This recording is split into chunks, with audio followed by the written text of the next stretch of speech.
Presenting Benny Goodman and his music.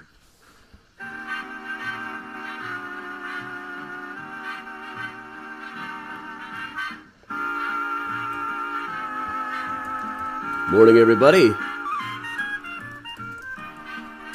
Hey, Chris.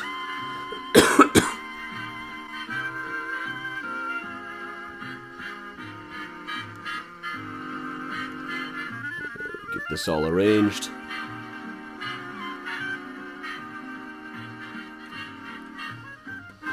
Morning, everybody. Morning, Lisa.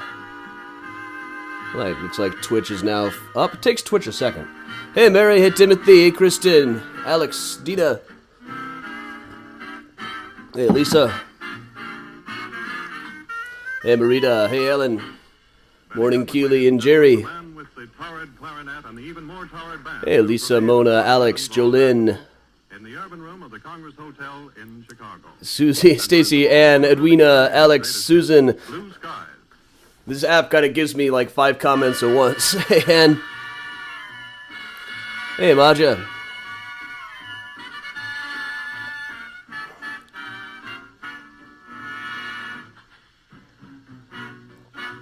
Hey, Bat. Hey, Rosemary.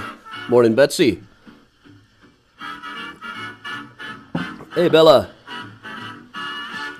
Ooh, that's rough. Hey, Marty and Gladys and Vicky. Diane. Hey, Bridget and James and Tado over on Twitch. Hey, Jordana.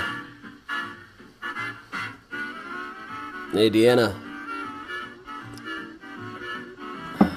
Hey, Hearts over on Twitch.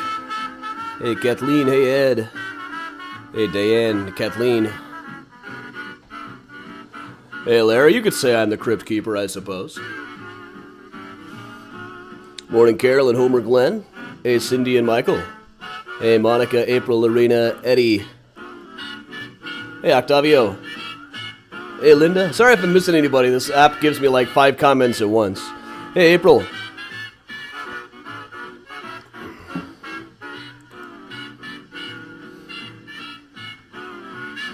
Oh, Octavio, yeah, get well soon. I'm still fighting the final dregs of this cold that I had last week. I see I'm frozen on Twitch. Am I frozen anywhere else? Hey, Patty. Might just be a Twitch thing. Hey, Carrie. Hey, Toby. In Norway. Wow. Hey, Donna. Morning, Karen. Hey, Laura and Lisa. Carol. If you see me frozen, sometimes you just need to reset your app. Hey, Moss. If it's frozen, it may be on your end, it may be on mine. There's not really too many ways for me to tell unless I get like an alert. Hey, Scott.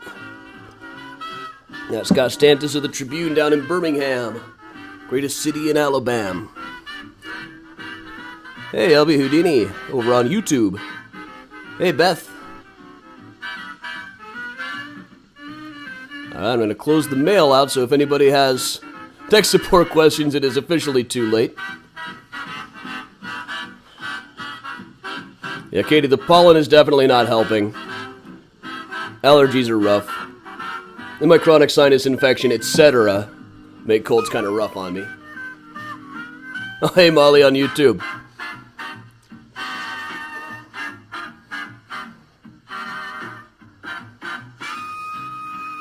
A good day all around. Morning, TJ and Veronica. Veronica, it's youtube.com/Adam Seltzer if you don't see me. I know people are commenting, so I know it's going. Hey, Linda. Hey, Laura. Toby. Hey, Gary. Hey, Rob. Hey, Charlene. Morning, Kelly in Vermont. Hey, Bruce. How are the tips now that no Venmo, PayPal? Still figuring things out. Let's just say that. I mean, I know my regulars, the Mysterians, are still finding ways to do it, but the trouble is, like, casual viewers, people who pop in once or twice, that's a hit, you know. You can still use PayPal on some of these options. You just can't PayPal me directly. Hey, Jill. Hey, Cindy. Morning, Mark on YouTube. Hey, Julianne. Most of the comments, if you're noticing me saying a lot of things you're not seeing, most of it's over on the Facebook. Hey, Sue. Hey, Patty and Kendra. Morning, Cheryl. Hey, Carolyn. Morning, Hal. Hey, Nancy. Morning, Donna. Morning, Karen. Hey, Aaron in Southern Illinois.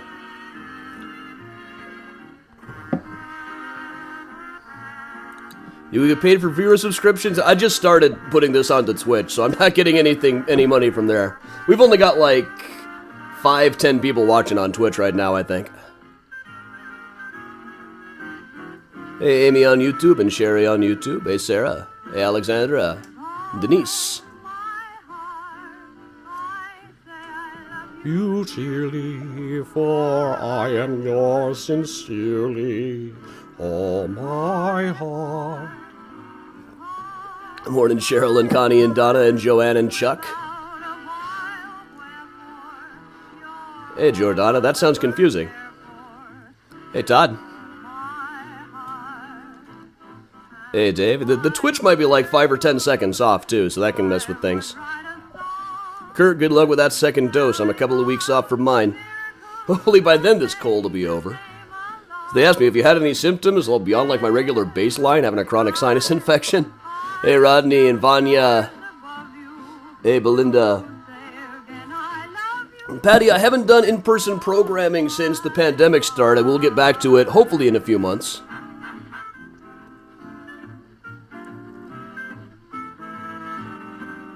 Hey, Mom and Dad. Garrett in Albuquerque. Albert QQ.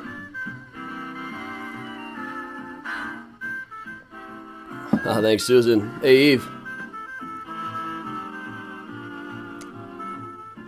Eve, I'm not sure if I'll get to Lizzie Jenny today. There's a lot of people on here.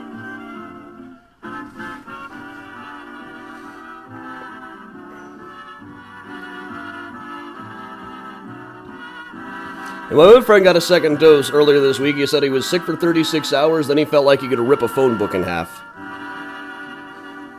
Now, Patty, it's no worse than my normally having a cold. And gets a lot of rhythm out of Walk, Jenny Walk. Benny Goodman and... Moni, I'll get the After Hours tour back in pretty soon.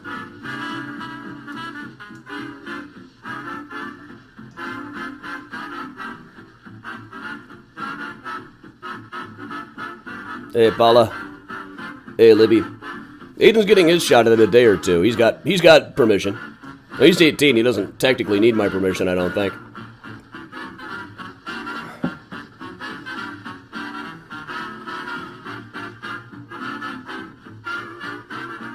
Hey, Pamela. Morning, Libby.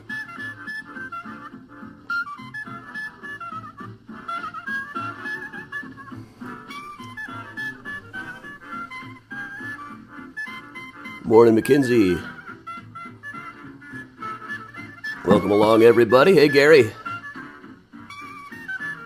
Hey, Anita.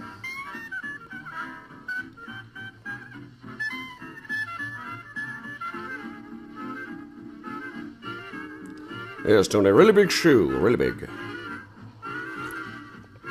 Eric.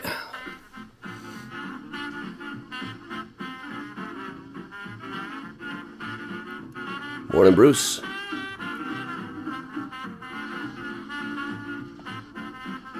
I don't know about a parade, Alex. All right, Scott. Congrats. And Scott, I know, had COVID. It is possible it's like side effects of my first one make it that made this cold a little worse for me than it did. Like Aiden and Ronnie got the same cold. They didn't get it as bad as I did, but I also have chronic sinus infection and any number of respiratory things. Hey, Susan. Hey, Linda. Hey, Heidi. Paul, I'm pretty good today. Hey, Maureen. Hey, Leslie. Morning, Jay.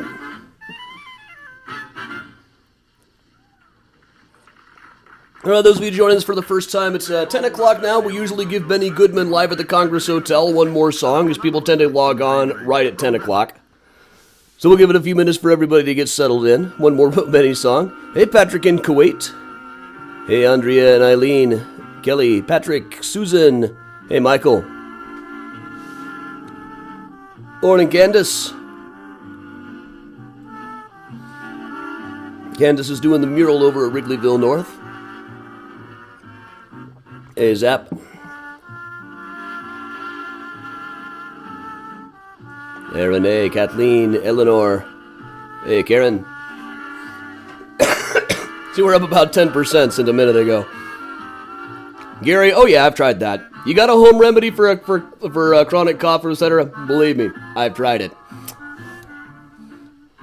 Hey, Sherry, hey, Alex. Hey, Luann, morning, Tyler.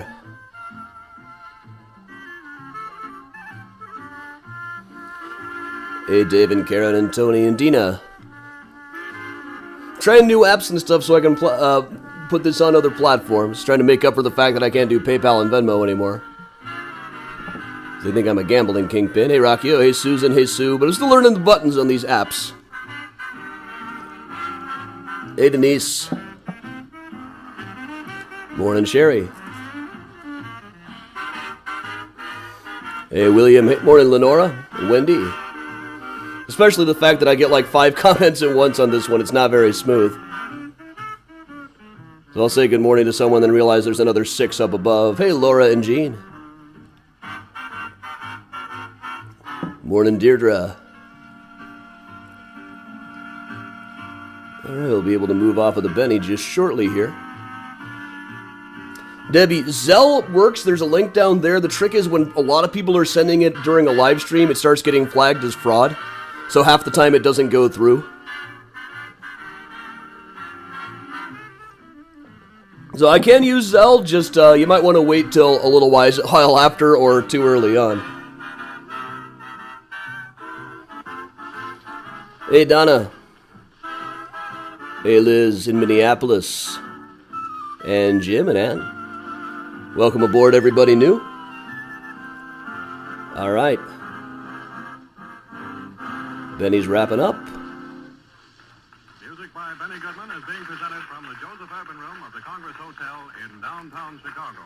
Live here at the Congress Hotel in downtown Chicago. So that is enough for us to go ahead and get started. So welcome along, everybody. Let me hit this button here. All right, I'm Adam Seltzer from Mysterious Chicago Tours. I've been a tour guide and historian in Chicago for about 15 years now. I've got about a dozen Chicago history books, including Mysterious Chicago, Flickering Empire, How Chicago Invented the U.S. Film Industry, and from 2009, The Smart Aleck's Guide to American History. In fact, I am so incredibly famous that I am now even being written into conspiracy theories. I love this. This is all about the H.H. Holmes book that I did. This guy is of the opinion that serial killers are not real. They're just something that were invented to make people be afraid of men. Seltzer was planted to get you closer to the truth while reinforcing the essential lie. Seltzer's biography shows he's never written anything else like the Holmes biography. I had written several things like it by then. He started out writing young adult fiction. In 2010, he published a paranormal romance titled I Kissed a Zombie and I Liked It. It's hard to take this guy seriously, and that's part of the ruse.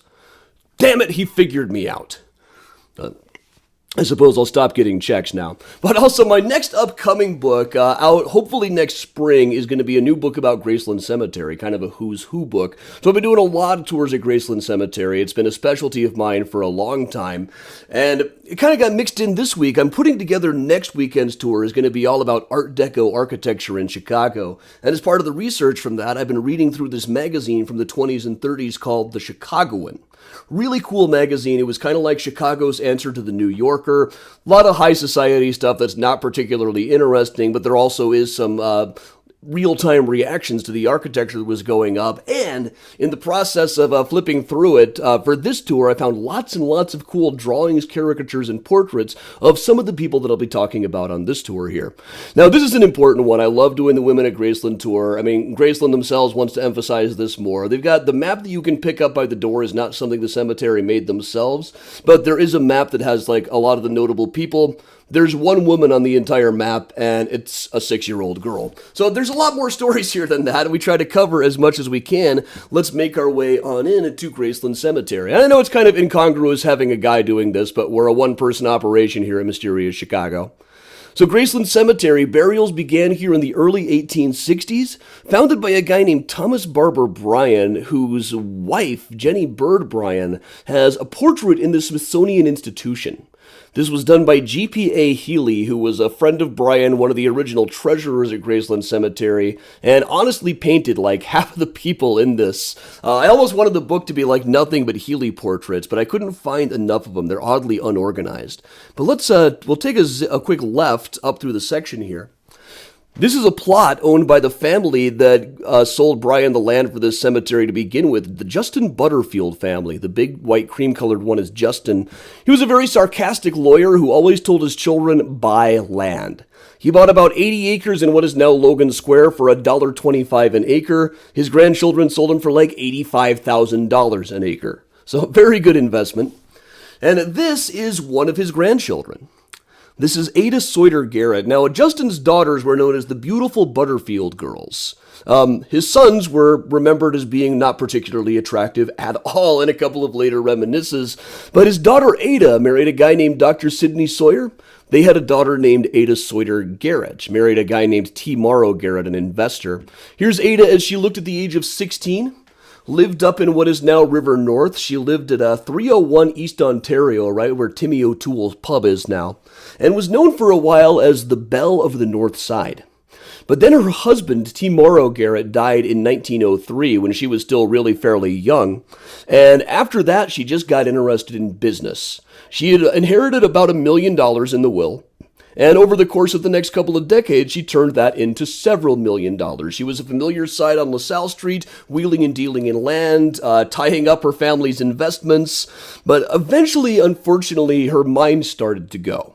She decided she didn't want to live in the mansion anymore, initially moved to the Auditorium Hotel, right by the Congress Hotel, right across the street from the Congress, where Benny Goodman was just playing. And gradually started moving into smaller and smaller hotels. Eventually, by the 1920s, she was living in this $2 a night place on Van Buren Street under the L tracks. And eventually, people noticed that she was getting thinner and thinner. Some of the other bankers got concerned, tracked her down. Reporters came with them and asked the desk clerk, do you know this old woman who always pays in cash every morning has millions of dollars? And he was just stunned. Well, she's never tipped me, he said. But it turned out she was living in this cheap hotel, dressing in rags, fully aware of the fact that she had millions and millions of dollars. And they sat her down and said, Ada, we think that you need help. And she said, will I still be allowed to control my money? And they said, yes, of course. And then she very cheerfully said, okay, I'll go where you want. They carried her off on a stretcher while she smiled and waved at everybody. And she spent the last 10 years of her life living in luxury in a hotel up on the north side, attended by several nurses, but still controlling her money a little bit on the side. Ended up, when she died in the 1930s, the will was an absolute mess. She had always given a lot of money to charity. She was never a miser or stingy or anything. But her will was full of all kinds of bequeathments to places that no longer existed, to people who had been dead for years and years. It took them years and years to get through this will. That's what you would find if you take a left upon going into the cemetery. If you proceeded straight, you would come up over here. And this is one of those stories that I found really just by seeing a gravestone and thinking there's got to be an interesting story there just by looking at the dates. And I love how her name doesn't fit on her gravestone here. This is Elizabeth Ellie Gridley Butler. Now, the plaque here says real daughter. That means that her father fought in the Revolutionary War. Not like her grandfather or her great-grandfather, her father. I knew that had to be interesting because if anybody who was still having kids in 1826 who had fought in that war would have been into their 60s, had to be a good story. And it turned out there was. Her father was Theodore Gridley, who, at least according to family legend, fought in the Battle of Bunker Hill. I think the truth is he was in the army and kind of by Bunker Hill when that battle happened, but he was in Washington's army.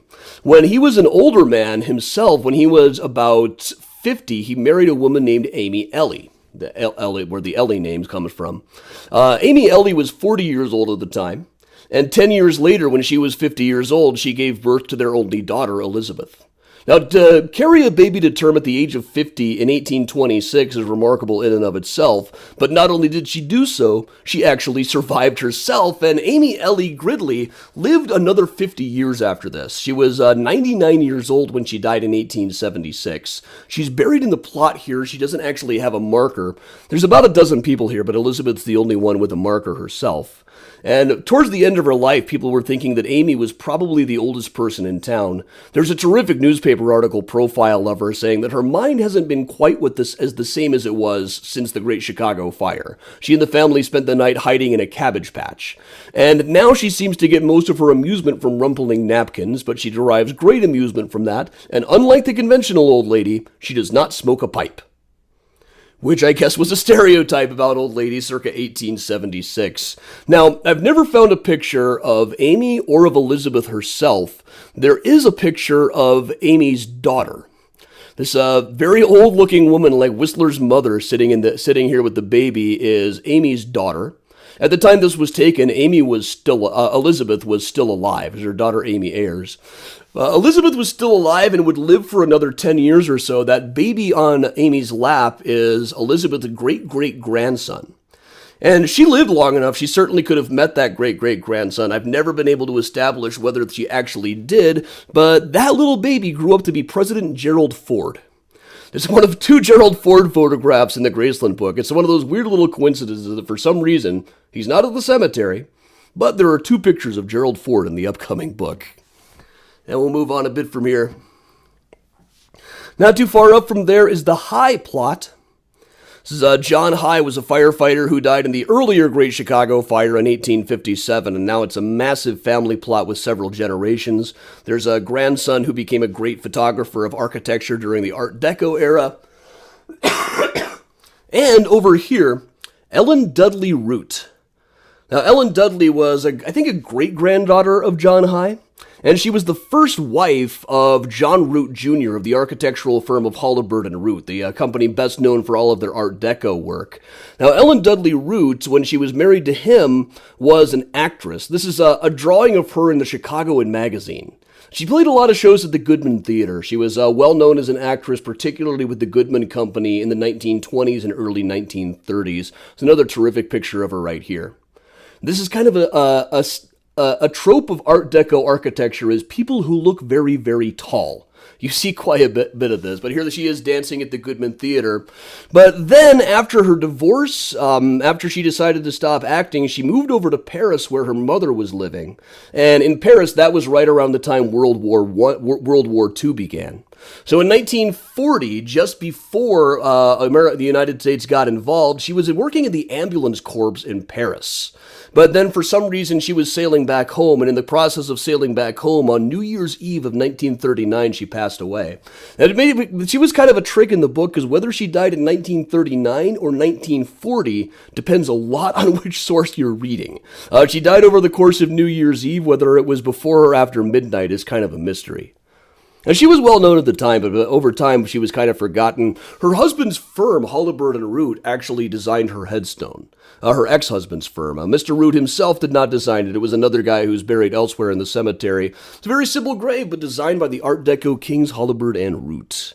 And let's move up a little bit more. Let's move up. This is the fun thing about virtual tours, is we can pop all over the cemetery and arrange things more by theme than by geography. I would never follow up Ellen Dudley Root with this one normally. It's too long of a hike. But this is another really interesting person. This is Florence MacDonald. That is her very sloppy signature engraved on a book here. Florence MacDonald was only about 16 years old when she published her first book in the late 1800s. It was a thing called The Automaton Ear, which was a science fiction story. It was a story about a guy who invents a device that allows him to hear backwards through time. It's a very early of what they call the time viewer subset of science fiction. Very early, back when they still called it scientific romances or scientific gothics. Later on in life, she started, she stopped writing fiction when she was just a teenager. She suffered from ill health, eventually moved to Michigan, where she wrote patriotic poetry for a while during World War I. Then later in life wrote a lot of letters to the editor about how we have to disarm and tear down all of these weapons, and nobody really won the war, and religion is just messing everybody up. There's a terrific reply to one of her letters saying that Florence MacDonald often writes you interesting letters, but she seems to be too young to have learned the softening influence of religion, clearly a product of our modern education system. Somebody else wrote in and said, she's actually like 85, right? And the automaton ear you can still get on Google Books or on archive.org without any trouble. You can see it was published here by McClurg and Company. Mr. McClurg is buried just across the cemetery. And speaking of early women authors, not really early, I guess. Moving along over here. Somebody just pointed this one out to me. Over by the hillside vaults is this fairly simple marker. It was a big family plot, but eventually sold off for individuals, of a woman by the name of Harriet Hubbard Ayer. Harriet Hubbard Ayer was a socialite in Chicago, but then during the Great Chicago Fire, her young daughter inhaled a bunch of smoke and died a few months later. The illegible or possibly even unmarked or unwritten on grave next to her is her daughter, which makes it, if you count her as a victim of the Great Chicago Fire, this makes only 2 marked graves of individual fire victims that I even know of in Chicago. It's very unusual it's strange how few of those we have. But Harriet went over to Paris to grieve and got really interested in fashion. She started writing about fashion. She started one of the first cosmetics companies run in the United States. Then came back to the United States and fell into some issues where she ended up being institutionalized. She escaped from the institution and started writing about the condition of mental health facilities in the country, which got her a job working at the New York World. This was the newspaper that employed Nellie Bly, who had gone undercover in mental health institutions at the time. But they didn't have her writing about that kind of stuff. They looked at her work as a cosmetics person and started having her write beauty columns. Books that she wrote on this are still published today. And it kind of depends on how you look at her or what her legacy would be. Some people see her as a pioneer who helped thousands of women feel better about themselves. But also you can look at her writings and it'll say things like, "It is the duty of every wife to keep her figure and her looks as she gets older," which is a little old-fashioned today. But you do have to look at things in the context of when they were written. Speaking of thinking of things in the context, one of the most interesting unmarked graves in the cemetery, one that I know they would love to get marked, so if we could find a foundation to get behind this or something. Good morning to all of those of you just joining us. But over here in this little section, there's only a few legible ones. Like to the right is George Dewey, who is the police liaison to the newsboy community. There's a small one for a guy named Oliver Jacobs. And next to that, one of the unmarked spaces here is a woman by the name of Sarah Good. Now, there's a couple of pictures that have circulated for her online, but neither of them are actually her. About as close as I can get is showing her signature.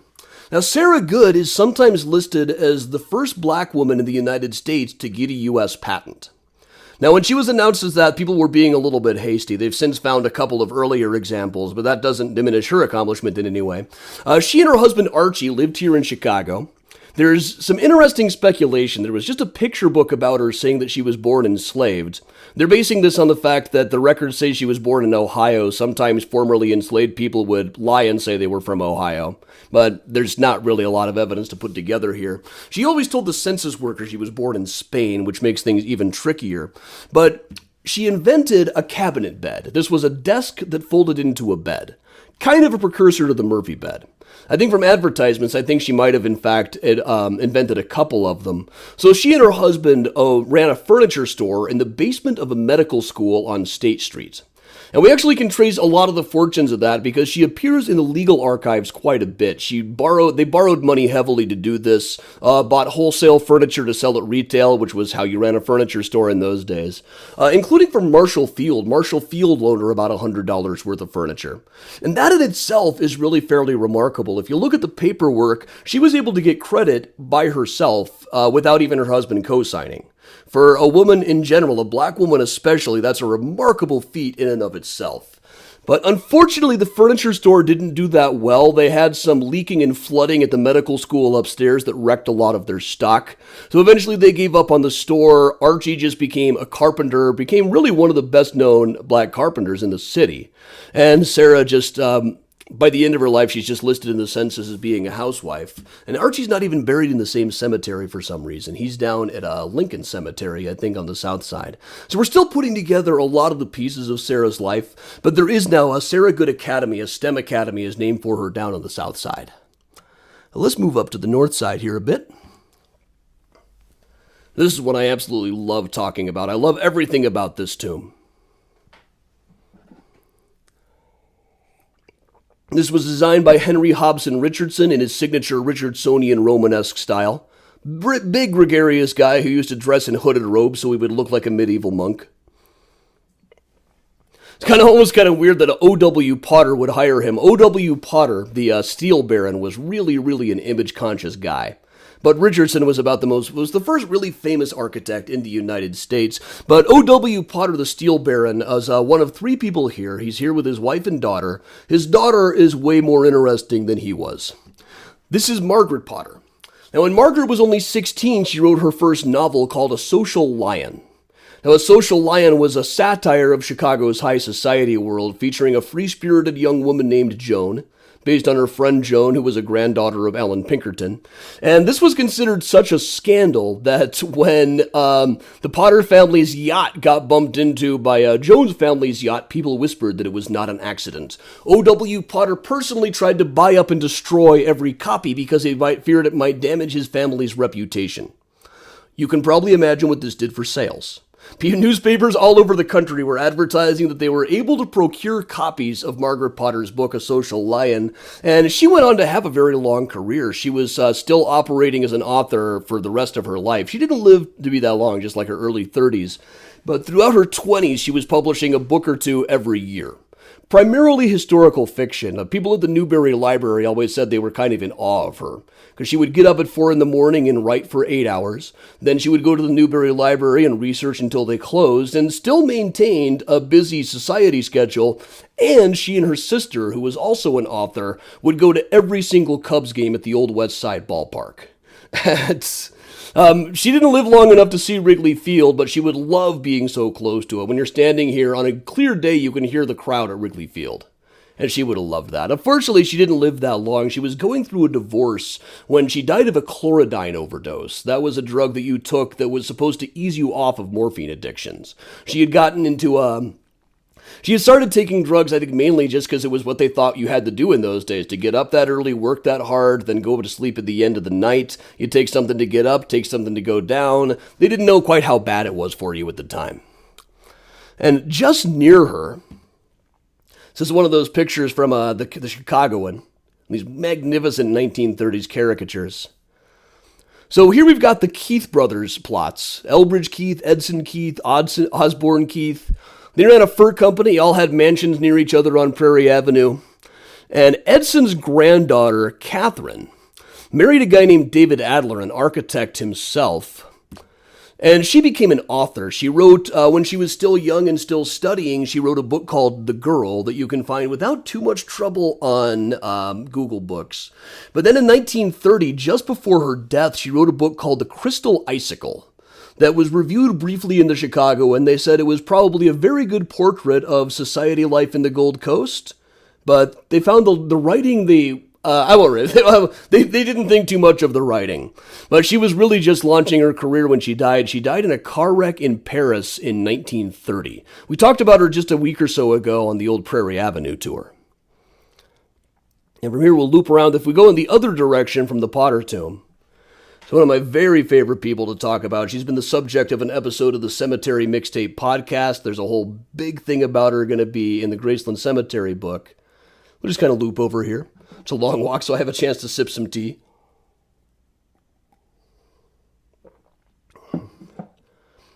And hey, we're talking about cocaine as a painkiller. I've been given that once. I've mentioned my chronic sinus issues. Once when I was a teenager, a doctor used it to numb my nostrils when he shoved some metal wand like halfway up my frontal lobe. I will say I didn't feel a thing. This is kind of a long walk. Let me fast forward this a little. So one of the most famous tombs in the cemetery, designed by Louis Sullivan, for a guy named Henry Getty who worked for a steel company. It was built just shortly before his wife Carrie died, But Henry and Carrie are in there. The last interment there back in the 1950s was their daughter Alice Getty. Now, Alice grew up primarily in Michigan, but back and forth to Chicago, where she and her husband were part of the society set. But after her mother's death, they traveled around. She had an apartment for a while that overlooked the pyramids in Egypt, then moved to Paris, where they became a part of the Paris intellectual and art collector set. Her initial plan was to be a composer. And she was fairly successful. She had sheet music published all over the world. The Tribune did a whole write-up on one of her pieces. But then she decided to switch gears and to become an expert on Asian art. Now, some of the newspaper articles about her also say that she officially became a Buddhist. I'm not sure if she did or not. But she wrote a book called The Gods of Northern Buddhism, Their History, Iconography, and Progressive Evolution Across the Northern Buddhist Countries. It's a very academic book. It's actually still available in print, and you can get it on Google Books without too much trouble. But then she switched gears for a while. She was still living in Europe during World War I, so she started a Braille printing press for soldiers who had been blinded in the war. She was decorated by the government of France for that. After her father died in the 1920s, she moved to Japan and lived in a monastery with an obscure Buddhist sect for a while. Wrote a manuscript about her time there, but the manuscript was never published. It is thought that it was destroyed when Nazis took over the villa where she was living in France in the 1930s. After that, she moved back to the United States, settled in New York, where she was studying the Syrian goddess of love. Never married, but lived the last several years with a woman who was her study partner, which in the 21st century gives us certain ideas. Now, there's just a few people in here. On the inside of the tomb, there's actually a death mask of Henry Getty is mounted up on the wall. That was probably Alice's work. She was known as a big musical instrument collector, also a big collector of snuff bottles. The snuff bottle auction was held after her death. We'll move just down the road from her a little bit here. And check out the Medill plot. This is Joseph Medill, publisher of the Chicago Tribune. Was only too happy to take all the credit for Abraham Lincoln getting the nomination for president in 1860. But over back behind it, among her family, I'll pause this right when it gets to the right space, is his granddaughter, Eleanor Medill Patterson, better known as Sissy Patterson. Here's how she appeared in the Chicagoan magazine. Now, she had a fairly tumultuous life herself. She initially married a Russian count who was a total lout and kidnapped their daughter. In the 1920s, there are stories about her talking about guns with Ernest Hemingway and trying to outdrink F. Scott Fitzgerald in Paris. When she came back to the United States, she wrote some novels that were said to be thinly veiled attacks on her old friend Alice Roosevelt, then eventually got involved in publishing a newspaper herself. She eventually became the owner and publisher of the Washington Herald-Examiner, which was a total tabloid. The Harper's Magazine called her perhaps the most powerful woman in the United States, and also the most hated. She came under a lot of criticism late in life especially. It wasn't exactly that she supported Hitler, but she hated Roosevelt more. But she wrote some fantastic articles. There's a great one where she tried to interview Albert Einstein. She went to the place where he was staying. And they said, of course, the professor is right out back. So she went out back, and there was Einstein wearing nothing but a napkin over his face, sunbathing. So she thought, I'll just leave the professor alone. But then the next day, she went to the premiere of Charlie Chaplin's City Lights, the movie, and there was Einstein sitting right next to Chaplin in the balcony. And at the very emotional end of the film, she looked over, and there was Einstein dabbing his eyes with the same handkerchief he'd had over his face the day before. At least she assumed it was the same one. And she said, I decided what does it matter to me whether the universe is finite or infinite. It's all the same to me. The important thing is that the man who knows is still able to be moved to tears by the antics of the little tramp. I thought that was terrific. She also interviewed Al Capone just by showing up at his estate in Florida one day and saying, just popping in while he was out front and said, hey, can I interview you? She said that women have a special affinity with gangsters. If you don't understand why, consult Dr. Freud. Now, just next to her, I'll also probably have to zip past this one a little bit. Just a couple of plots down from her, as she would have been considered Chicago royalty, but over in this plot is someone who was actual royalty. And she was too, she was a countess. But over here is Alexandra Galzatine Armour, known as Aleki or Aleka. She was born a princess in the Russian court. She was a cousin of one of the guys who tried to kill Rasputin. One of her other cousins was the namesake of Beef Stroganoff. Eventually, she married into the Armour family, so meat kind of followed her wherever she went, you might say. But after the Russian Revolution, she was held prisoner for a while. When she spoke about it later, she would say, well, they didn't beat us or anything like that, a lot of the stories you would hear, but I wouldn't say it was pleasant. But eventually, she and her family drifted their way across Europe into the United States. She ended up working at Marshall Field. And she was welcomed by Chicago society, but not necessarily given money by Chicago society. The press thought it was absolutely amazing that a Russian princess was now just working as a shop girl. But I mentioned here in the Chicagoan, before the war, the family's collective fortune would have paid for the national debt. Now none of them are more than just living. But as the Chicago Princess says, I would never wish to be rich. It is a great nuisance. I would like to make money, yes, and my husband too, if it is that we are earning it and not selling our name, but just enough to live on decently. And that's pretty much what she did. She eventually ran a boutique on Oak Street for a while. You'll notice on the dates here, she lived to be 100 years old, 101. At the time of her obituary, one of her grandchildren said all that she wanted out of life was a glass of orange juice and a hardback book to read. And she had those every morning. Let's continue working our way around the pond here.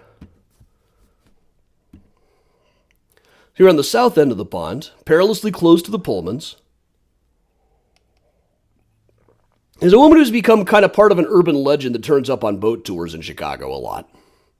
This is the Insull family plot, built for Samuel Insull, the utilities kingpin, though he is not in fact buried here. The person we're going to cover is his wife, Margaret Bird Insull. It's a very nice, elegant little plot.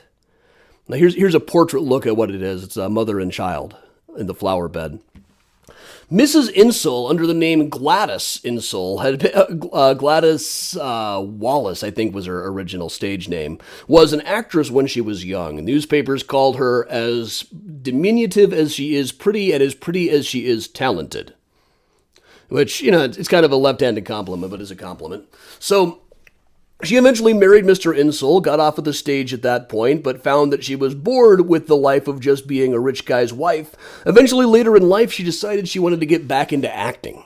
So she initially did this just for charity, but kept on playing a lot of the same roles that she had played when she was much younger. Here she is in a portrait in the Chicagoan. Now, when she started doing this professionally, not just for charity, the reviews got a little bit less kind. In fact, when she was performing in New York, the New York Times theater critic later said that he had, there was a review that was delayed for a day. And the writer later said that what happened was that he had passed out drunk trying to write a review of it because he thought it was so bad, but he didn't want to tick off Mr. Insull or anything. He was a very powerful man. That writer was Mr. Mank, who went on to write the screenplay for Citizen Kane, and wrote that right into Citizen Kane. Now, the way they always tell this story is that Mr. Insull built the opera house for her. He did build the opera house. The story being, well, honey, if you can't make it in New York, I'll build you an opera house. That's a different part of the plot of Citizen Kane. She was not an opera singer. It was actually Harold McCormick over on the other, just over to the left of this, who blew an awful lot of his money on an opera singer of questionable talents. And also wrecked his first marriage, which was to Edith Rockefeller McCormick, who is just up over here. Move this one a little bit further. This is a fairly rare example of a family plot where a woman is kind of like the marquee attraction, the first name on the stone. But this is Edith Rockefeller McCormick, the first wife of Harold McCormick, who was a huge supporter of the opera. She used to go around saying things like, opera is a human necessity. It should be a basic human right. And she would back this up by donating lots and lots of tickets to the opera to things like Women's Home and the orphanage. So she was the daughter of John D. Rockefeller, was said to be the only woman in Chicago who owned more land than Ada Sawyer Garrett, who we talked about way back at the beginning. And after the death of Bertha Palmer, she became kind of the queen of Chicago's high society. Had a mansion on Lakeshore Drive. People would drive by it and look up and see the lights on and say, oh, I see Mrs. McCormick is entertaining again tonight. But the main time that she made the news was when she would claim that she was the reincarnation of King Tut's wife.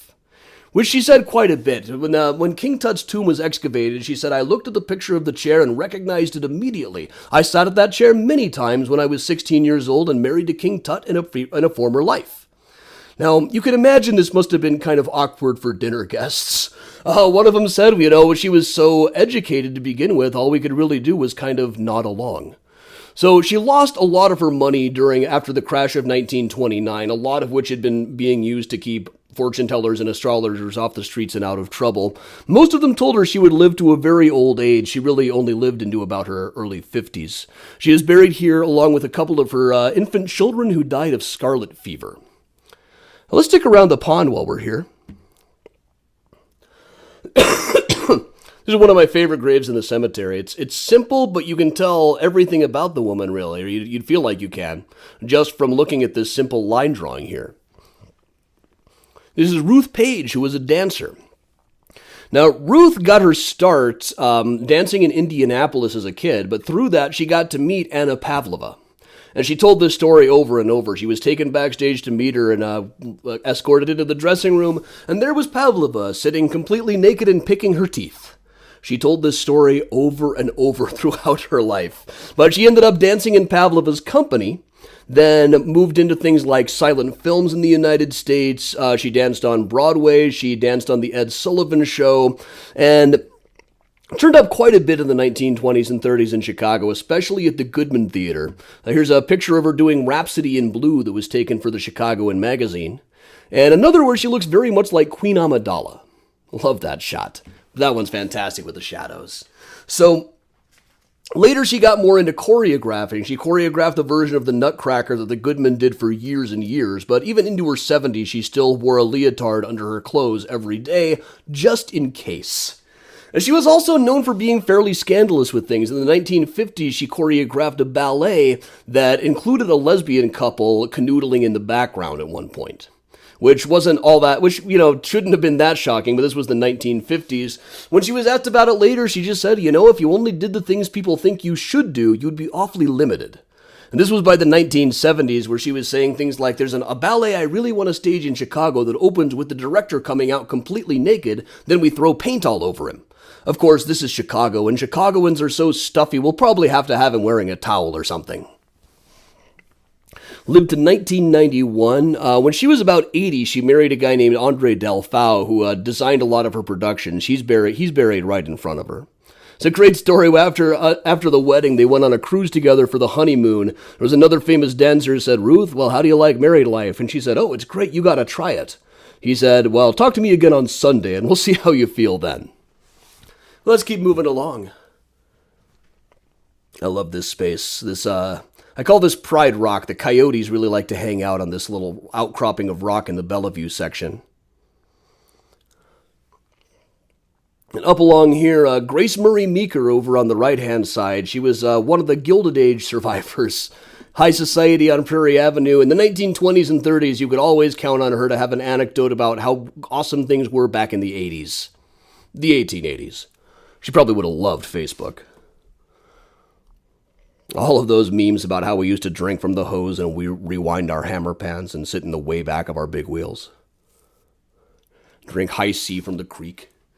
But here's Carolyn Kirkland, who was better known under her pen name, which was Madam X. She was the gossip columnist for the Tribune. She wrote columns that she cheerfully described as reeking with indiscretion. This is a great picture of her. You can't really see the veil in this version. The one that'll be in the book is higher resolution. This is the only photo in the book that I actually paid for. I just love, it's early in the morning, but there's no way to describe this other than a shit-eating grin. Her society columns were mostly about high society stuff, but she was also known to get into politics. She wrote a great thing about hubris after the Titanic went down.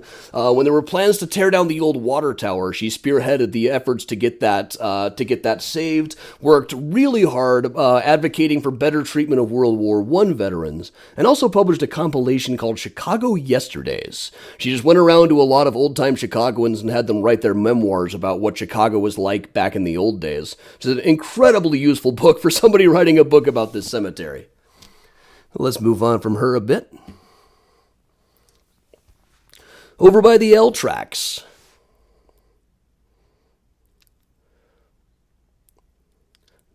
Beside the Geist Mausoleum. First we have Martha and Neander DePriest, who were born enslaved down in Alabama. But down below is their daughter-in-law. Their son, Oscar DePriest, became the first black congressman of the 20th century. And his wife, Jessie, became the center of a lot of criticism. See, after he was elected to Congress in became a congressman in 1929, there was a tradition that the congressional wives would all be invited to tea. And Mrs. Hoover started inviting the congressional wives to tea and invited Mrs. DePriest just as a matter of course, which was considered absolutely shocking to a lot of people that a black woman had been invited to tea at the White House. Trifling as it may seem, like the senator who had written the Prohibition Amendment had a whole statement saying, "I deplore this incident beyond measure. It is recognition of social equality between the black and white races and fraught with peril to white civilization." She herself said that this is all just a storm of controversy that's been drum up later. There wasn't anything weird going on at the tea. We just talked about the same thing that women talk about after church. So she was very gracious. This is a fairly recently added marker by a descendant, a gracious yet forceful civil rights advocate for black women during the White House tea incident in 1929. Now, Oscar, her husband, was not quite as gracious. He was having none of this crap. That same senator said that if Oscar tries to use the Senate restaurant, I will block him. And Oscar said, "I wasn't planning to, but now I've got a mind to go over there and see if he's big enough." Love that line. And this is Martha, her mother-in-law. It's about as good a picture I could find of her. Now, this one appears to be missing, so let me see if I can find it again.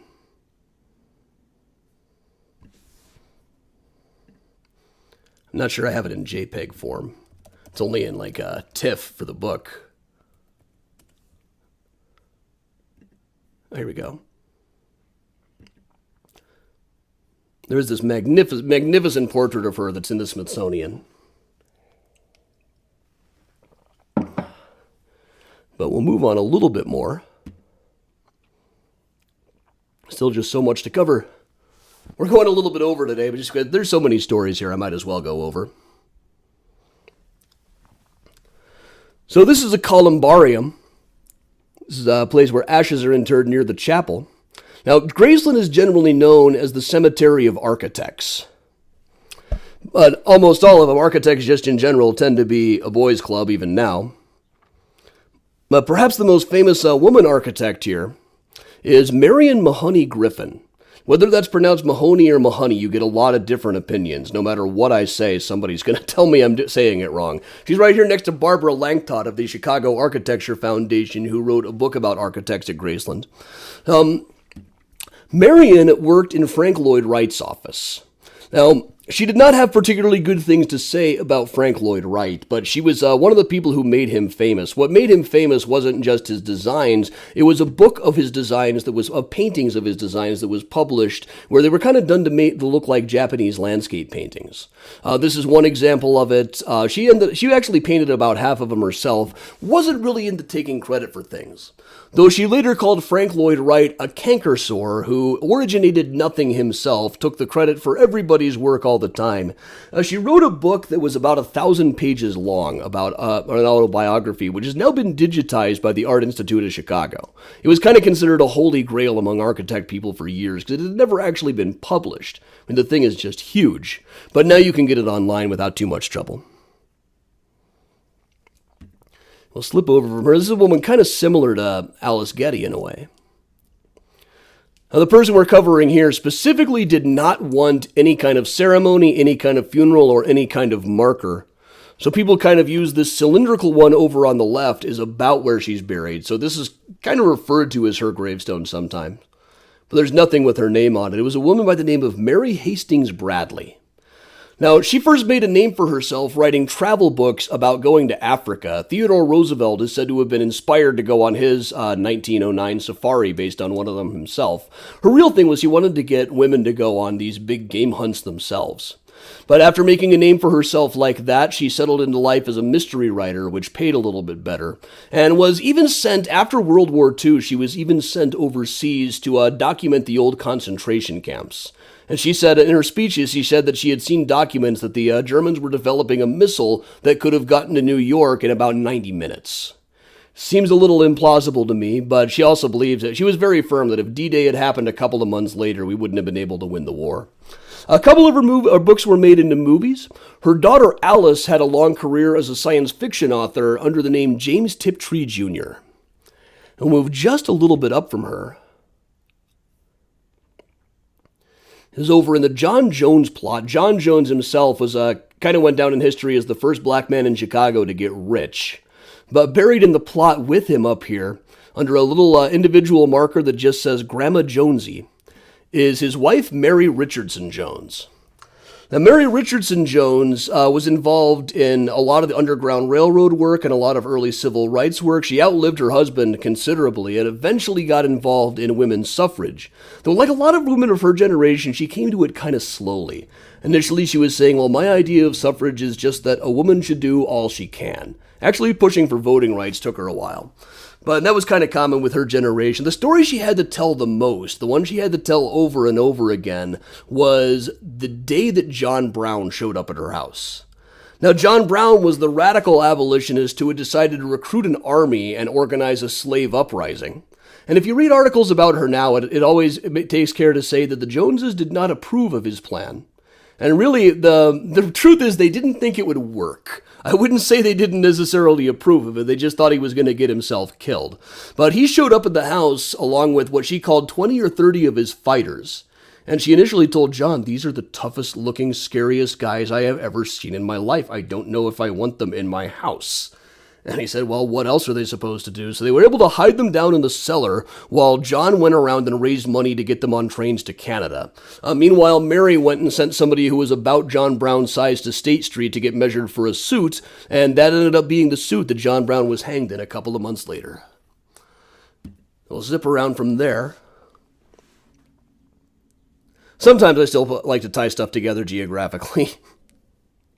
Even though we're getting into totally different types of people here. We'll zip across. This one comes up as Howard Van Doren Shaw is the green globe on top of the thing here. His wife, Frances Shaw, was a poet, and his daughter, Sylvia, buried right here, was a sculptor. Primarily, the family worked in any number of mediums. Their house, Ragdale, is now an artist retreat. Sylvia Shaw Judson is probably best known for building the sculpture Bird Girl, which appeared on the cover of the book Midnight in the Garden of Good and Evil. We will also be seeing some of her work next week on the Art Deco tour. Right on Dearborn Street is a fresco she did on an old power station called The Spirit of Electricity. It's one of my favorite things. I absolutely love this one. But right across from them, going way over time today, but that's all right. It's a cool subject. Now, this is the Alan Pinkerton lot. One of the ways Pinkerton promoted himself was having a burial ground for his employees, a whole plot just adjacent to his family plot. And probably the most famous person in here now is a woman by the name of Kate Warren. That's her large one on the left here. Kate Warren is thought to have been America's first professional female spy. Now, I'm always hesitant to call anybody the first anything these days because it always turns out that there's somebody else with another claim on it, but she was definitely the first to work for Alan Pinkerton. Back before the days when they were known as strikebreakers, back when they were more involved in civil rights cases and things and robberies. We don't know too much of what Kate Warren actually did. Alan wrote a couple of novels about his work that included her as a character. One of them, she impersonates a rich fortune teller to get into the confidences of a rich man's wife. Whether that's actually what she did, it's hard to tell. His novels don't really hold up to fact-checking. We do know, though, that she helped out with sneaking Abraham Lincoln into Washington, D.C. Now, there were some plots about Lincoln being assassinated when he was first elected. Pinkerton was in charge of getting him there in one piece, so they had Lincoln disguised as a sick man. Kate was disguised as his sister. Now, right after it happened, there were a few different articles talked about how Lincoln had been accompanied by a woman unknown. Kate was the woman unknown. During the Civil War, she worked in the jail where a lot of what they called contrabands, escaping enslaved people, were held at a jail in D.C., possibly helping a guy named Seth Payne, who was helping them escape, who also worked for Pinkertons at the time. She died in 1868 of chest congestion, and so much about her life is still a mystery. Like, the official records say that her real name was Angie Warren, but trying to connect her to any real good biographical details has really proved difficult. Move just a little ways over from her. I keep adding new stuff to this tour, but I don't want to take anybody out. We'll just quickly cover Louise de Koven Bowen, who started out as a young society girl, There's a portrait of her by Healy. She wrote a terrific memoir called Growing Up with the City, where she reminisced about how when she was young, she thought it would be terribly stylish to have a footman named Cornelius, and how she hated cleaning the chandelier. She loved to have parties, but it almost wasn't worth having to clean the chandelier. And also, when the first thing when you come into Graceland Cemetery is the giant monument to Eli Williams, she remembered one day she stole all of the gooseberries from Eli Williams' place, but the gastrointestinal results dissuaded her from ever stealing again. But later, as an adult, she got involved in Hull House and every civil and social reform cause in the city. There was even talk of her running for mayor at one point. She was so well respected. Skip up from her a little bit. This is Isaac Newton Arnold right here, the guy who introduced the first bill that would have outlawed slavery outright. It was a few months too early, but it laid the groundwork for the 13th Amendment a few months later. But up over here is a fairly unassuming grave. For someone who was still very popular, almost every time I do this tour, I've had someone on the tour who knew her, and they have nothing but good things to say about her. This is Jewel LaFontaine Moncarius, the Jewel of Chicago. Now, Jewel was a lawyer. When she was a student in the 1950s, she started doing sit-ins, which she was very proud of saying happened before Martin Luther King started doing sit-ins. But she became perhaps the most prominent black woman lawyer, if not in Chicago, then possibly in the United States. Here's her on the end of a table with Richard Nixon, who allegedly had her on the short list of candidates for the Supreme Court. She was, my favorite anecdote is she would always say that her father raised her very strict, and he would tell her, Jewel, one day, everyone will want you everywhere. You will definitely be invited to parties one day. And she would say, yes, Dad, but there's only going to be one senior prom. Why won't you let me go to that? Eventually, under Bush the First, she was head of refugee affairs in a kind of an unofficial ambassador capacity. And she was a lifelong Republican, but just speaking to how respected she was when she passed away, the speakers at her funeral were almost all prominent Democrats. Died in 1997. Picture of her later on. Just a couple more to cover here. Usually I find about 40 minutes is the right length of time for a virtual event, but some of them I just feel like I got to keep going over. This is another woman we just covered on the Prairie Avenue tour, Katherine Dexter McCormick. Katherine Dexter McCormick grew up on Prairie Avenue, dutifully attended society functions, but she was more interested in poking around looking for relics of the Battle of Fort Dearborn. One of the first women to graduate from MIT, but instead of continuing her studies in biology and becoming a doctor, she married Stanley McCormick of the McCormick family. But shortly after the wedding, he became institutionalized. He didn't see her or any other woman for 20 years. Now, being a biologist, he fought really hard for years to try to get better management of his care, but couldn't quite get him out from under the yoke and under the money of the family. The family tried to get her to take an annulment and a settlement, but she kept at it. Then, after his death, when she inherited the money, she used a lot of it to almost single-handedly fund the research that led to the creation of the first birth control pill. Move on just a little more. One more. There's one other one that I really can't do a Chicago Graceland Cemetery tour without covering. I didn't do the Eternal Silence Monument this time, though Louise de Bowen is quite likely the person who commissioned that statue. She was a grand niece of his. Her name is all over his probate file. But the other most famous monument in the cemetery is Inez.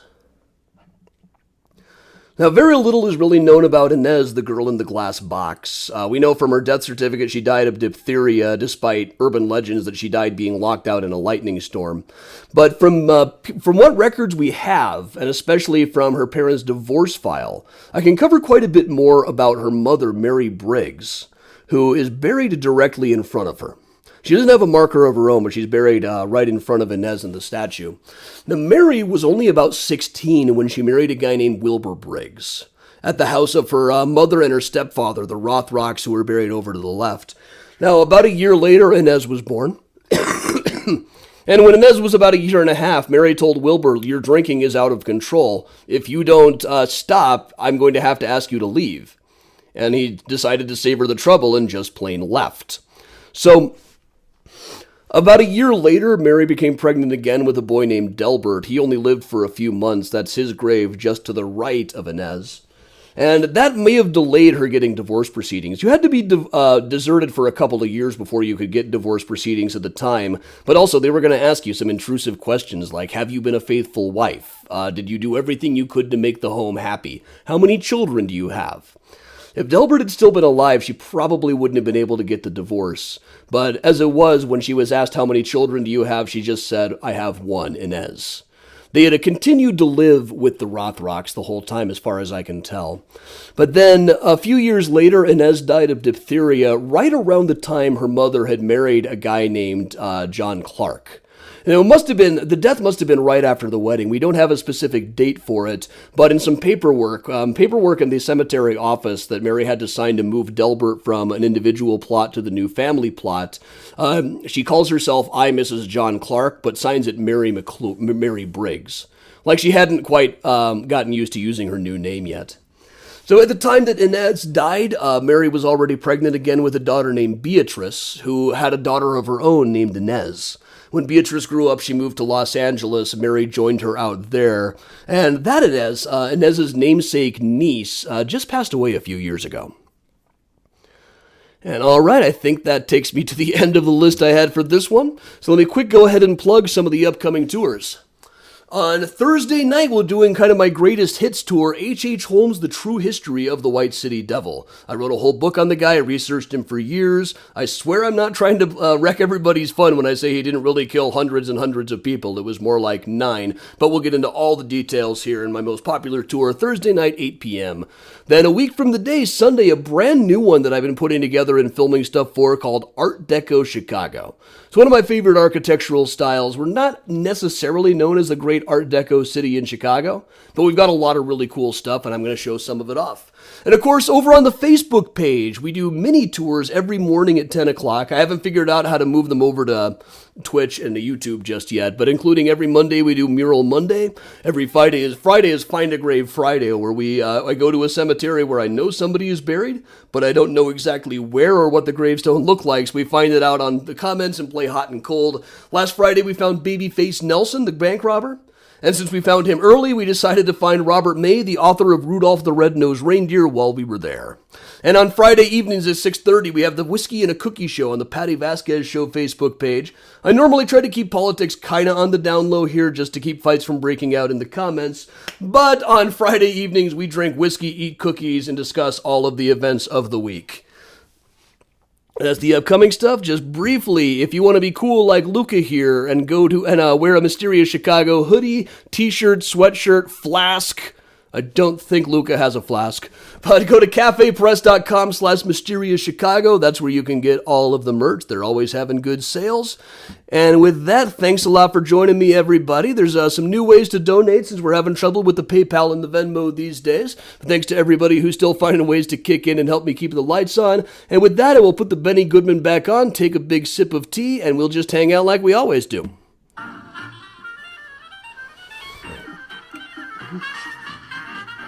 Thanks, everybody. Oh, yeah, no, also on Whiskey and a Cookie, we make prank phone calls to people who deserve it.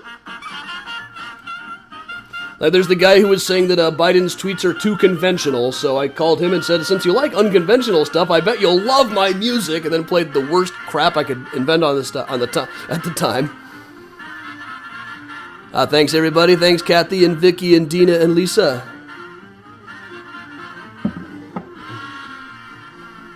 I will do my best to make it a great day. Thanks, Molly. Thanks, Amy. Thanks, Christy. Thanks, Barbara. Thanks, Adam. Roach clips, I'll see what I can do. Do I know John Borowski? I know John a little bit. I don't know him that well.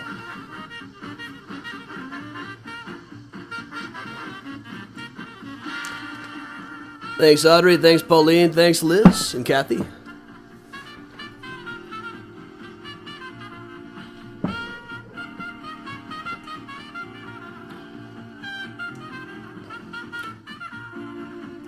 Thanks, Roy. Thanks, Kelly. Tyler, the H.H. Holmes one will be on Thursday night at 8. Thanks, Mary. Feel better soon, Kristen? Thanks, Octavio. Yeah, here we're getting some more snow again, but, you know, April snow never lasts. It happens. Sometimes it snows in April. Arachio, Zelle works sometimes, but if more than a couple of people send me Zelle at once, the bank gets suspicious about it. It's weird. I've been talking with them about it, but they can't figure out how to fix it. They just say, well, we don't have Zelle for business. No, this is technically not, you know.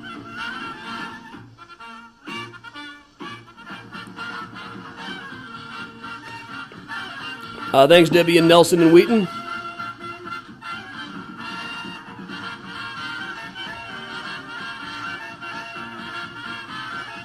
4 inches, that's rough. But sometimes it snows in April. There's a whole Prince song about it.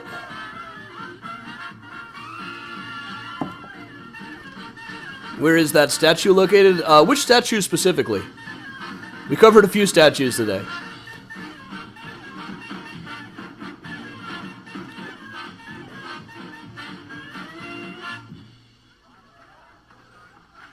You know, when people try to send me something on Zelle on like a Tuesday or something, it always seems to go through. But every time we do it on live stream, people start saying they're getting it rejected or blocked. But if you go to like the Eventbrite, etc., or Square, you can use cards. You can actually still pay with PayPal through Eventbrite.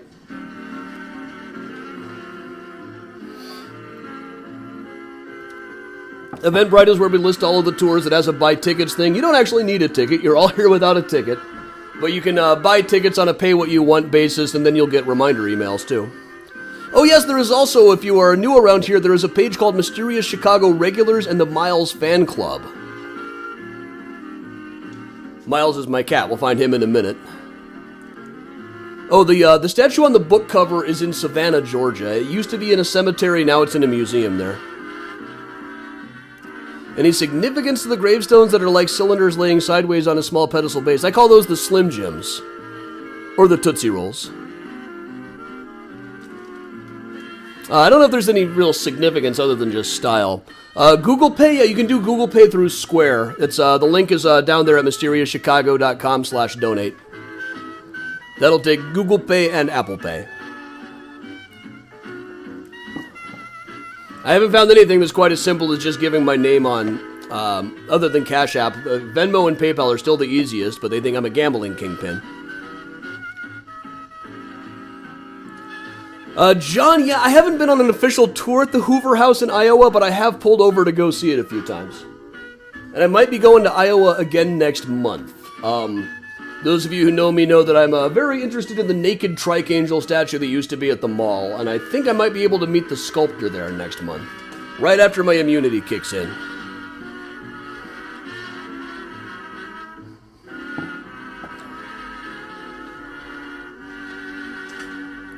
But yeah, in West Branch, every time I'm driving to my hometown of Des Moines, we see like the signs in West Branch, and one day I finally did get curious and go check it out.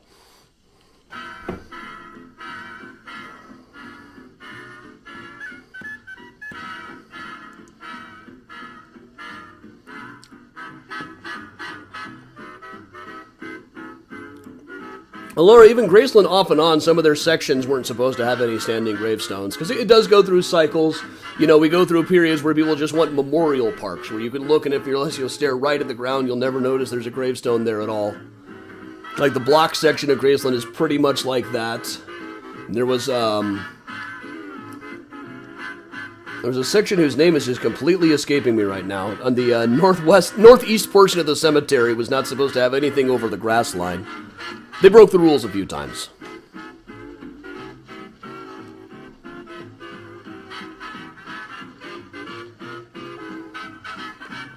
Thanks, Amy.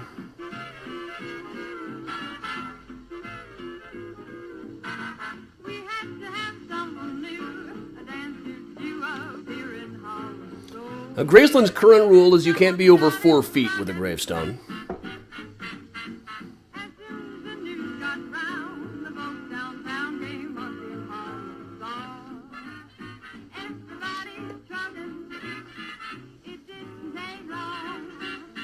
Well, we're doing some interesting stuff. In May and June, there are likely to be some morning mini tours from far-flung locations.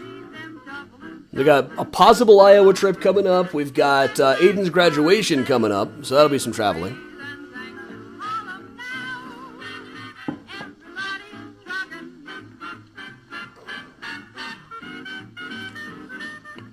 Peggy, no, I haven't been to the Frank Lloyd Wright House in Springfield. I've been to a few of them here. We just went for one on the morning mini tour yesterday. We went to the Roby House.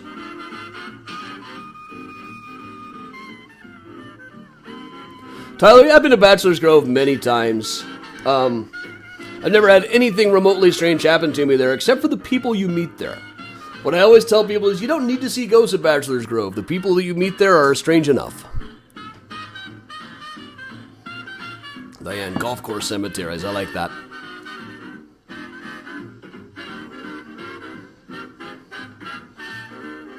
Do you need a debit card for Cash App?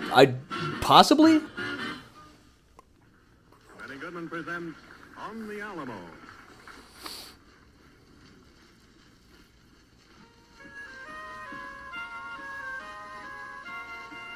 Yeah, guys, Aiden got into all 5 of the schools that he applied to, with big scholarships applying at a couple of them. So we are super proud of him.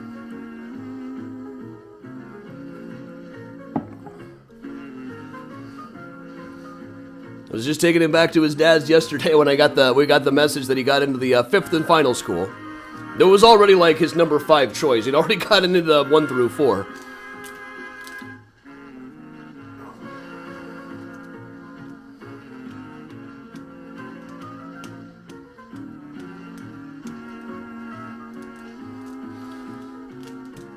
Now, Susan, I don't think he's decided officially yet, but I have a pretty good idea. I know where he's going.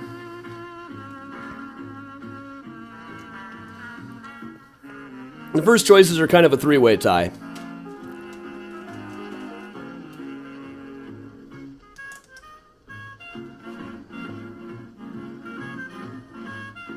I don't think any of them are schools that I could have gotten into myself, honestly. I was not a great student. Vilferendi, Jerry, right?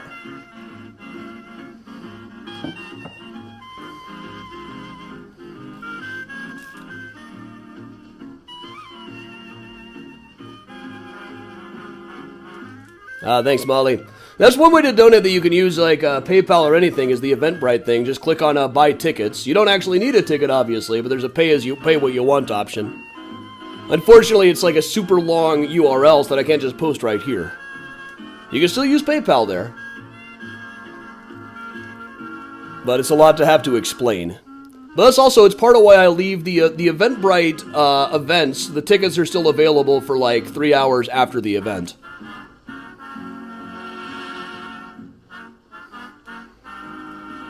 Jerry, I remember that too.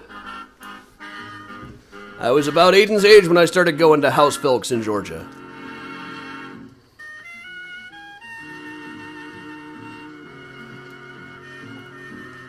Which I discovered when Aurelio Voltaire and I wandered into the Filk room at Dragon Con 2 a.m.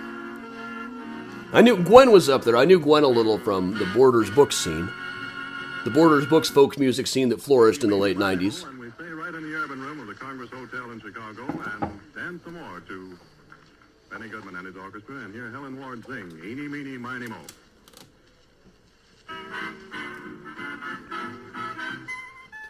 Can I shorten the link with Bitly? Possibly. But still maybe not one that you could easily show up on here. Maybe I could get like more QR codes or something. Still working on ways to get around this PayPal Venmo thing. It's a mess. Not to mention I just feel kind of sleazy. I mean, look at all the sleazy people out there using Venmo, and I'm the one they pick on. If I tell people I'm banned from Venmo, what a jerk I must look like. They're not taking Matt Gaetz' Venmo away.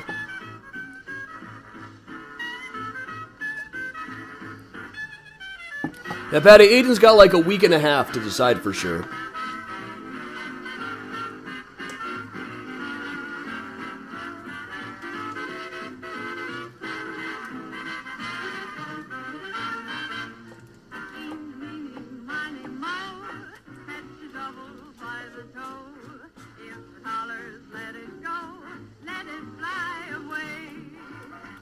Yeah, we got all this blockbuster nostalgia. Borders was way better. Come on.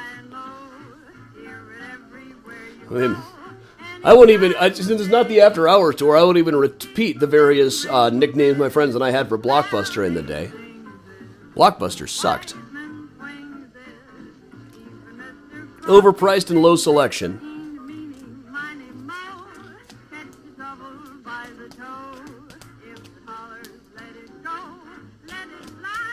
Patty, we're fine with whatever his choice is.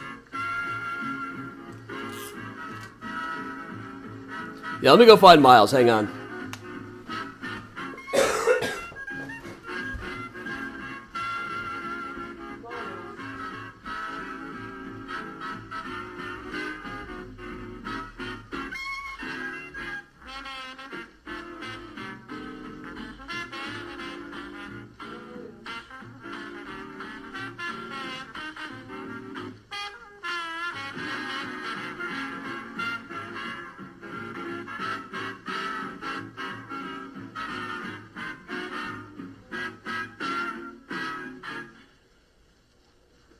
And we'll let the title speak for itself. Benny Goodman presenting Madhouse.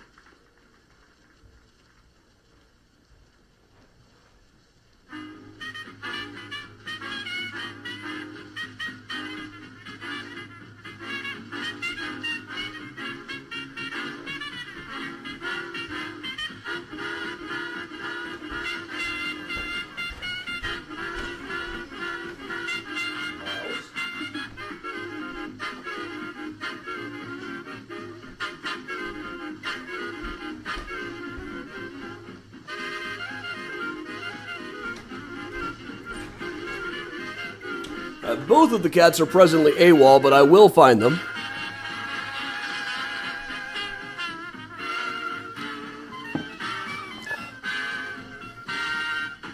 BN is alright, but Borders had such a good cafe scene and such a good music scene in the cafes for a while there. I missed that.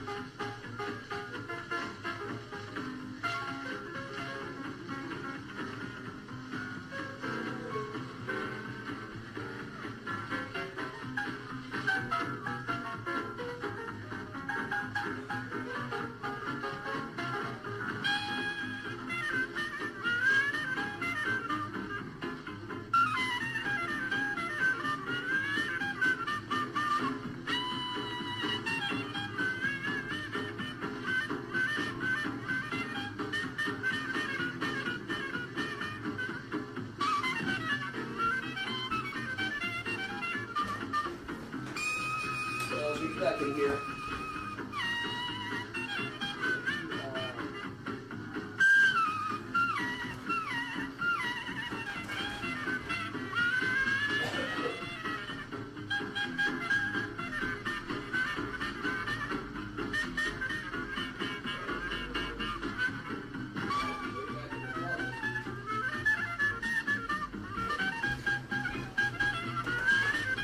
Alright, Miles is deep in the closet like that scene in E.T.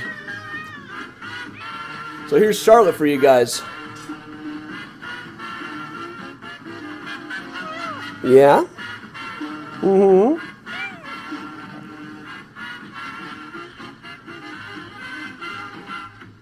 Alright, Molly, that works.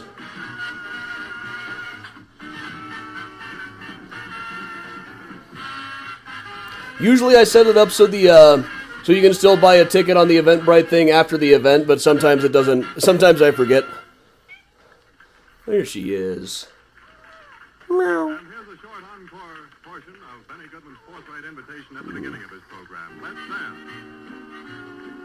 He's a talker. And this might lure Miles out of the closet over there. Want to do TikTok Kitty for him, Charlotte? Want to do TikTok Kitty? Here we go. Tick-tock, tick-tock, tick-tock, tick-tock, tick-tock. She loves this. Do I work for the Wendella Boat Cruises? No, I do not. That's one company I have never worked for. For instance, they would want me to tell the story that about the Mrs. Insel having the opera house built for her. That's on almost all of theirs. I think it's in their outline. Room of the Congress Hotel on Michigan Avenue in Chicago. The guys generally know it's not exactly true.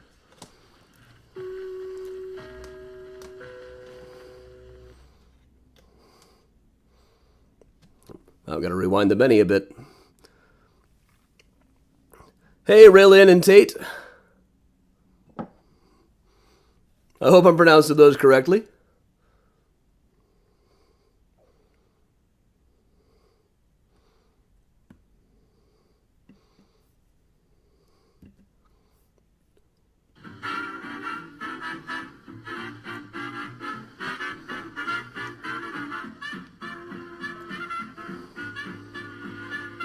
Best tour for an out-of-towner? I really don't know. It depends on, with any company, it depends on which guide you get. I don't know who's really running in person right now.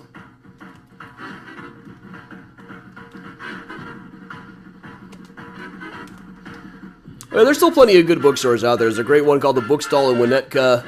Anderson's out in Naperville. The Bookseller here in Chicago. But, you know, when I was living in high school, when the Borders came in, that increased the cultural level of the town by like 500%.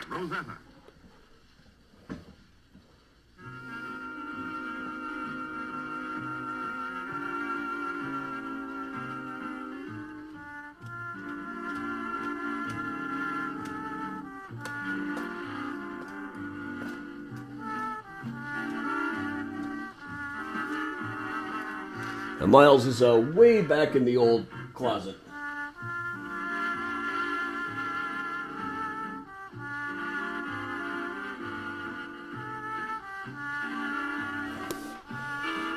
James, I haven't done a full tour of Bohemian National. I've got about enough footage that I probably could at this point.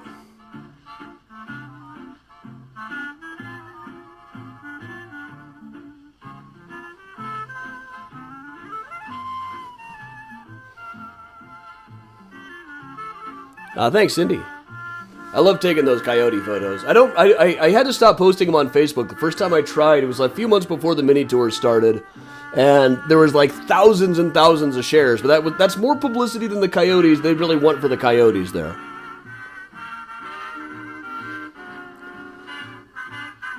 Dana, when I do boat tours in person, it'll just be through Mysterious Chicago, and if you buy a ticket, I will definitely be the guide. I'm not working for Wendell or the other companies these days.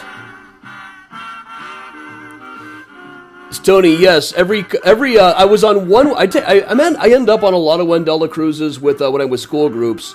They always say that the carbide and carbon is based on a champagne bottle. They almost always say that Capone ran the Stratosphere Club in the Jewelers Building. I had one guy say that instead he used to have pool parties in the Intercontinental. Neither of which are true.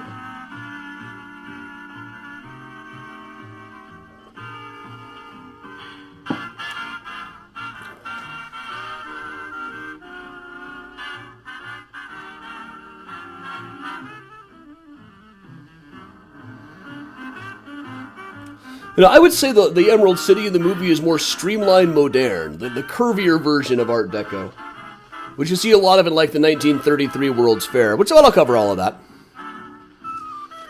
Patty, when the coyotes are too well known, people like to come out there and harass them. Like, it would get, one of the pictures got posted on one of those horrible police blotter blogs. Those Twitter feeds where they just listen to the police radio and retweet stuff. And all of the comments are like, oh, let's go out there and shoot them.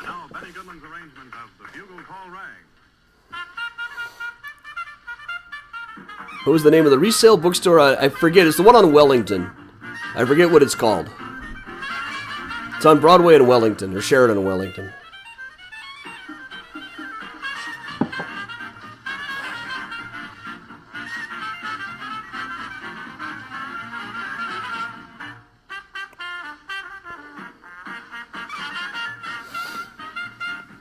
Yeah, Los Angeles has great Art Deco stuff, partly because that was the era when it was really growing. Trouble is, they're really bad about preservation in LA. Thanks, Maureen. I'll see you on Thursday.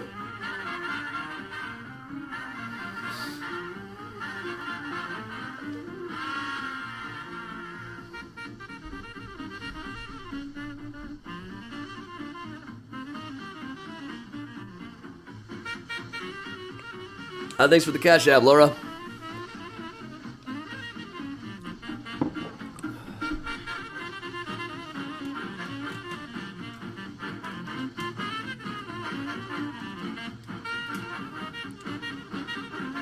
Barbara, that's the general sense I get when people reminisced about John Brown. They always said, no, he was going to get himself killed.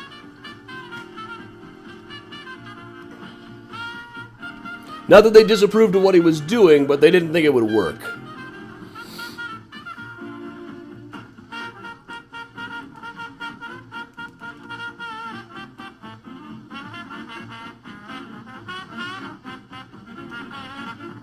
Thanks, Gene.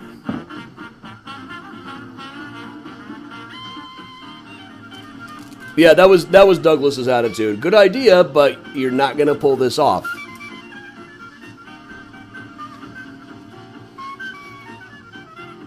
Cindy, I have been to the Book Loft in German Village in Ohio.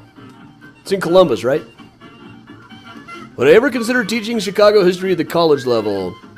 You know, the red tape involved in doing proper teaching is always kind of intimidating to me. I have to work in academia every now and then, like publishing the Graceland book is going through academic press, but I don't love it.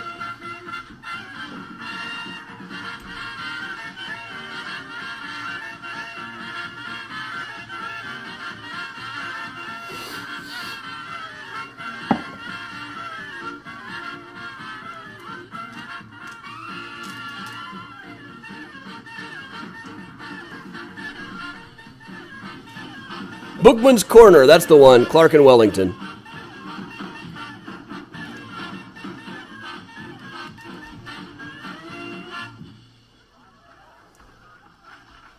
And that would put rhythm in the feet of a wooden Indian.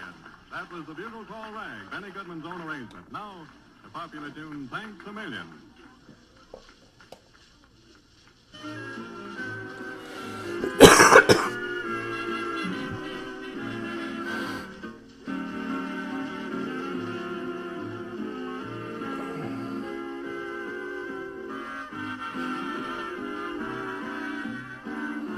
Don, I've been a guest speaker every now and then.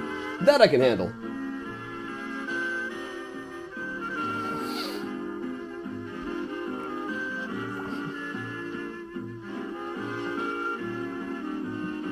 Thanks, Molly. Sorry this got so much more... Sorry the tipping got so much more complicated the last couple of weeks. Believe me, I wish it were not the case. Difficult to know exactly how much of a hit that's going to be overall, but...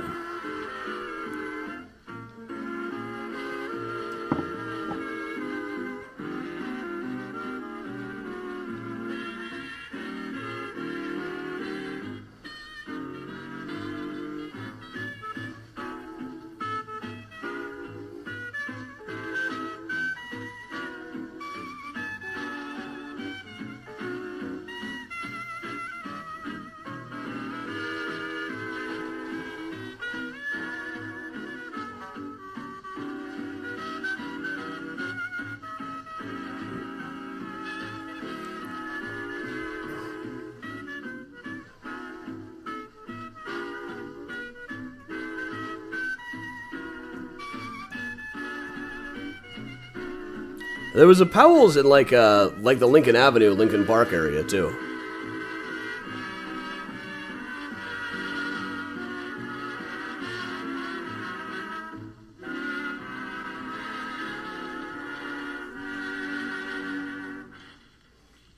Down Harlem Way, they're all trucking. And here's Helen Ward to tell you all about it.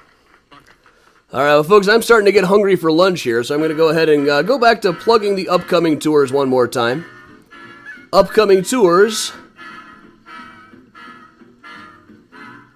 include, here we go, Thursday night, H.H. Holmes, The True History of the White City Devil. Please hit the share button on that one on the event page. That makes all the difference. It's probably my most popular tour, but it all depends on how many people share it. Sunday morning, a week from today, a brand new one that I'll be filming all week called Art Deco Chicago. Pretty excited about that one. Some really cool stuff. I love that style.